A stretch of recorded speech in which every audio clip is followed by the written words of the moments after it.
இந்நாள் இனிய நாளாக அமைய ராமானுஜர் திருவடியை பற்றி பரந்தாமனை அறிவோம். தினம் ஒரு நாராயணீயம்.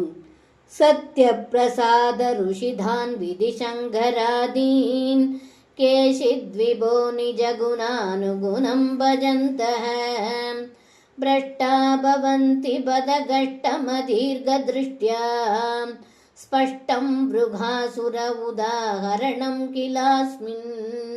இந்த பாடலுக்கு அர்த்தம்: ஏ குருவாயூரப்பா, தொலைநோக்கு பார்வை இல்லாமல் சிலர் பிரார்த்தித்த உடனேயே சந்தோஷமும் கோபத்தையும் அடைபவர்களான பிரம்மா, சிவன் முதலிய தேவர்களை தங்கள் தங்கள் குணத்திற்கு ஏற்ப சேவை செய்து வழிபட்டு வீழ்ச்சி அடைகின்றனர். இது பெரும் துன்பம். இதற்கு எடுத்துக்காட்டு விருகாசுரவதம் என்று இந்த பாடலில் பட்டத்ரி சொல்கின்றார். சர்வம் கிருஷ்ணார்ப்பணம். ஸ்ரீ குருவாயூரப்பன் திருவடிகளே சரணம்.